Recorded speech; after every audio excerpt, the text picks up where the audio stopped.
Hi everybody, welcome to episode 10, the season 1 finale of The Global Shift. Now, we're going to talk today about things that we've covered over the last month and the last month before that. 2 months now. Think about that. For those of you who have been following along with each episode every week, we've been doing this now for 2 months.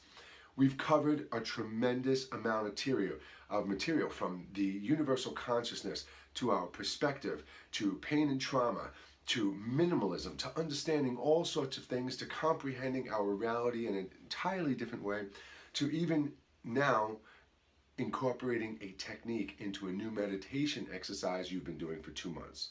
So for 2 months, you've been doing all sorts of things, absorbing all sorts of info, trying a new meditation exercise, and now you've been incorporating a physical exercise to visually connect you to the pineal gland, the celestial stream, and see all the amazing things that you have probably already been experiencing.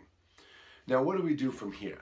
Well, we're going to go into season 2 in just a couple of weeks. We'll take about 2 weeks off. It'll give you time to absorb what we've gone over in the past few weeks. And then we will pick up again and we will take this entire concept into an entire new area as we reach chapter 11. So what I wanted to do today with you was spend time going back over the things that we've done for the past 8 weeks. Give you one episode where you can kind of have a good understanding, a good grasp of what's going on in your life and around your life, ways we can adjust our perspective, and of course, end with an excellent exercise to incorporate into your meditation and your pineal pressure technique, the celestial stream pressure technique exercise that is going to absolutely help you excel and ascend to the next level that you've been looking for. So when we first started talking though, 2 months ago, we were talking about the universal consciousness, the aspect that there is a higher consciousness that has created everything. You are an individual gift of this consciousness, and you can use your unique individual consciousness to manipulate, change, alter, and adjust your path in front of you. And you do this by connecting with your higher self and the ultimate higher consciousness that has created everything, God, the living universe. We've covered all sorts of ways that you can connect with this.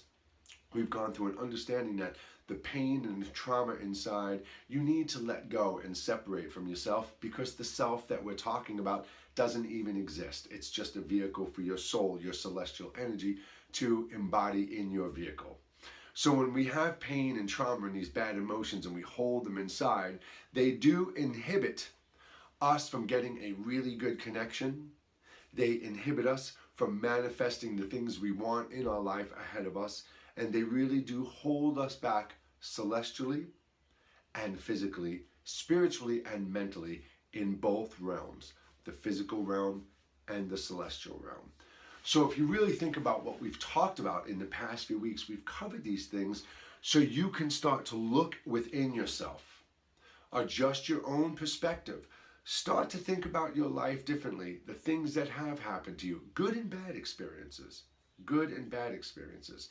The way we started to talk about looking at the universe differently than we have, because really we've never been taught to look at the universe, time, space, and all there is as a tangible, physical thing that we can comprehend. And we've gone over in our lessons the way we can with the incorporation of biology and technology, forming the new being that we will ultimately evolve into. And this goes beyond quantum computers and cell computers, where literally all the world's information are now held on organic cells within a computer. And if you start to comprehend these things, you do understand that the ultimate consciousness is not really just an organic being. It's not just a being of energy and light. It's a combination. God, the living universe, is a biological, technological, quantum technology that is alive and breathing and lives, but it is organic, and it is, for lack of a better word, technological. And the only thing we can compare it to right now, again, for the lack of a better word, would be the super highest evolutionary form of a computer.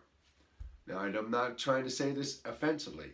if you really think about this, a supreme being, knowing all, controlling all, holding everything together, where is everything contained in? It would have to be in some type of a cell. We're going to get into more of this in season 2, but this is the type of stuff that we've been talking about. We've been talking about your pain, letting your pain go, because it really is for the experience, for the ultimate and super one consciousness that created you. Of course, it serves your purpose as you go on through your celestial journey and your life lessons, but it really is for the one consciousness that created everything. So we've talked about that aspect of your pain. We've also talked about the pursuit for money and materialistic objects and how we can incorporate a little minimalism into our lives and start clearing our space physically, donating some of our goods, stop pursuing all of these materialistic objects. That frees up our time, it frees up our responsibility of maintenance, and it also alleviates the pressure of why are we getting up every day and going to work. We only need to go to work to provide ourselves with the food we need to survive, the roof over our head, and the small things that we want to do in our life to experience and expand ourselves. All of the other luxuries and the things we pursue and we collect and we put on our shelves and in our closet are just those. They're pointless luxuries. They give us spontaneous moments of happiness. They make our vehicle look nice. Of course, they do make us feel good inside. We did come here to experience this life in its fullest and in a fair, honest way, right? We've also talked about the perspective of religion, how all religions and all government, just as our friends and our family and our neighbors have been corrupted, religion and government has been corrupted. And I'm not saying your religion is corrupt and bad, but there are aspects of all religions that we do need to shift and evolve on and change to light. The death and horror that we want to take on others for not following our faith, those are the things we need to take it upon ourselves to change. Spiritually, we know they're wrong. We've talked and spoken a lot about the aspects of life and killing animals and what it really means to end the life and light of another being. You are not only killing a vessel that is created, held together, and formed and decided upon by God, the universe. There is a soul, a consciousness embodying that vehicle that you are now ending and disconnecting from its experience here. It can't procreate, it can't experience life, it can't go on with its journey because we have this aspect that our 10-minute meal, the meat, the chicken, the pork, whatever it is we eat that takes a life away from another creature, that 10 minutes, that 30 minutes satisfaction is selfishness. It is a form of arrogance and ignorance when we don't educate ourselves. If you sit down and educate yourselves where these meats are coming from, and you can still look at these animals being slaughtered horrifically and still sit down and consciously eat them with a clear conscience, then by all means, you do that in your path. So these are all the things we've been talking about this entire past 2 months. We've been talking about very strongly that we've all embraced and embodied fear and anger over love and light. We believe and trust in belittling and demeaning insults that are put upon us more than the confidence and the support that we hear every single day. All these misguided, miseducated ways that we still embrace every single day. We've spoken greatly about these. And that we need to adjust the human perspective from racism, from religious segregation and separation to political indifferences. We need to just simply embrace more kindness and compassion for everyone and everything that is alive. If we do this, if we can perceive more kindness and compassion, we project more kindness and compassion, and we receive back more kindness and compassion. And if we do this, giving everyone, every color, every religion, everyone, every living thing, the benefit of the doubt and the fair chance and our true adjusting of our own expression to kindness and compassion, then we really are making a change, and we are really taking part in something huge. That's all we need to do, folks. It's very little simple steps. Nothing needs to be complicated, and that's the problem, is we've overcomplicated our lives. We've taken in all of these things that have just led us astray from our natural path. How is it us as a human being can be the only thing on the planet that does not embrace a natural path? We're born with natural intentions and an imagination and a road in front of us, and what happens is we're diverted by religion and education, and our parents have been diverted by their parents and so on, and we keep feeding into the same machine. And we go into school and we learn all these things that we don't need, and we learn all of these things that we do need. We're taught contradictions, and we're taught all of these things that are amazing and beautiful, so we grow up lost and confused and not understanding who we are, where we are, and what we are. And in all of this, we go through all of these things, we pay all of this money to find our way, we seek all of these things for help and answers. Meanwhile, it's been inside of us the entire time. You were born and you wake up every day with everything you need in your life. But it's everything that we accept in this false reality that we think is the real reality. 1,000 times stronger our subconscious mind is of our conscious mind. And we believe this is our reality, and that's the dream, when it's vice versa. Succumbing and embracing the physical reality and letting it dictate your spiritual path, your physical path, and your mental path is not what you're supposed to be doing. It is your celestial body, your celestial soul, and the connection to the universe that is supposed to be guiding you here in this physical adventure. Adventure, fun, happiness, joy, enlightenment, kindness, compassion. All of the misery and the darkness that we experience in this world was purposely done to divert us. Maybe that's a part of the great game, like a video game or a board game. Everything has its complications and a complex pattern to get through. A puzzle, a Rubik's Cube, a game. We roll the dice and we make a move across the board. We see where we land and we take our chances. And that's what this life is. And if we take that concept of what I've been teaching you, a digital reality, a computer, a simulation, a true holographic universe, photons illuminated by the imagination of a supreme being. We are a projection and a part of this created reality. Look at it like that and you will be able to navigate your way through this world so much better.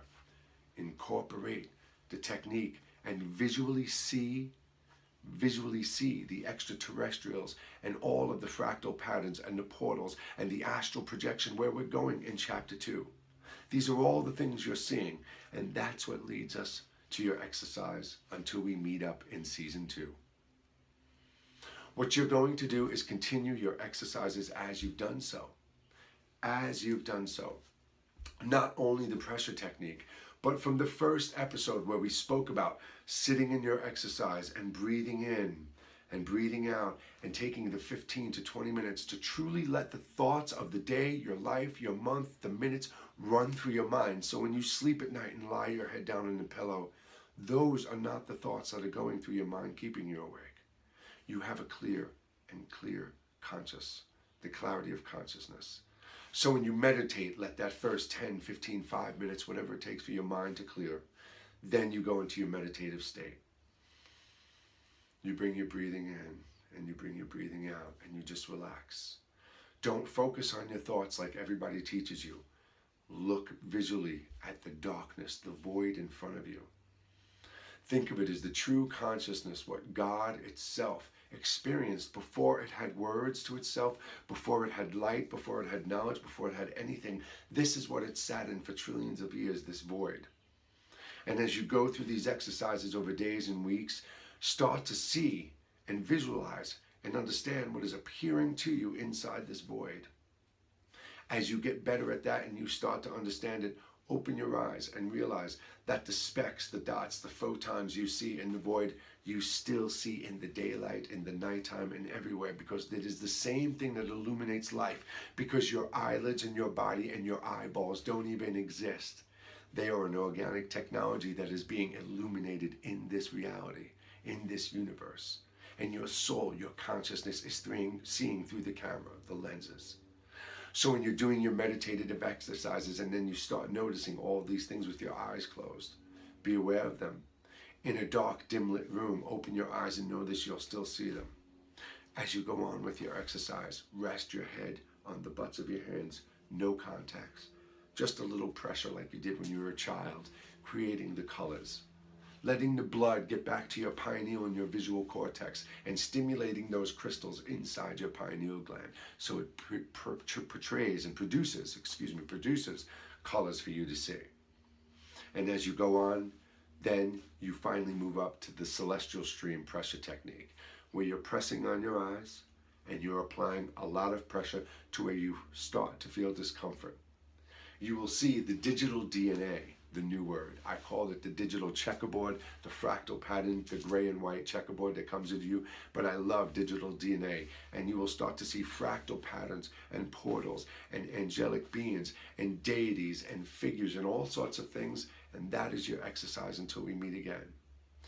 As you do your exercise, when you are done and holding your eyes for 2 minutes, 3 minutes, 5 minutes, you can now make it till 10 minutes. You let go and realize you are actually doing and partaking in a technique that has been around since ancient Egypt, taken into Israel, and is a part of an exercise in the religion today, that in the Jewish religion they do 2 times a day. Shema eyes. Kriyas Shema is the name of this exercise. And they just say a Torah over it, which probably distracts them from the visual aspect and the true nature of this exercise and technique that has been lost to all of us. It doesn't belong to one religion, because this exercise truly shows everyone of every faith, every single person on the planet sees and connects the same way. It shows us that regardless of our faith, we are all connected to the same thing. This is the true connection and the proof that everybody has wanted. So as you do this exercise now, this is what I want you to do. When you release your eyes, you stay in the meditation. If I've held for 2 minutes, 3 minutes, 5 minutes, 10 minutes, I still meditate for 5 minutes, 10 minutes. I see what I'm seeing. I receive the signals. I hear the frequencies. I feel the vibrations in the eardrums. My body quivers. My hands are just rested down or in a cup position. And when I am done, when you are done, you take a pen or pencil and a piece of paper and you start to write down what you saw. If you can draw, start to keep a visual journal along with words. You must now start to keep a journal, because what happens is when you're done with the exercise, you may have had immediate results. You may see immediate things aside from what we all see initially, the celestial stream and connecting. You'll see the grid and you'll all see all these similar things. But after that, you'll start seeing what your intent brings into it, what you've been calling forth, and what it is that you need to see. But aside from that, over minutes, hours, days and weeks after these exercises each day, you're still receiving information, and you need to start keeping the journal as you get these words and images of insight. Draw them and write them. This I need you to do for me. We are all now a part of the global shift. All of us. By the time the second season starts, the website will be up. It is your words and your testimony, your visions and your drawings is what everyone is going to see and understand, that this is how we bring all religions together, because we are all going to accept light and love, kindness and compassion. And together, we are all going to illuminate life with love. Everyone, I will see you for season 2, episode 1, which will be chapter 11 of the global shift. And remember, I am now on Instagram every single night, 7 nights a week at 9 p.m. Eastern Daylight Time or Eastern Standard Time, East Coast USA time, every single night. Please, everyone, over the next 2 weeks until we continue again, please catch up on your meditative exercises. Go back over the exercises. Make sure, even go to the end where the exercises are. Keep a little list of what your exercises should be. But remember, now it is up to you to start journaling, drawing, and writing down what you see. You are the future with me. We are the global shift, and we will shift the world. With light and love, I'll see everyone soon. Bye-bye.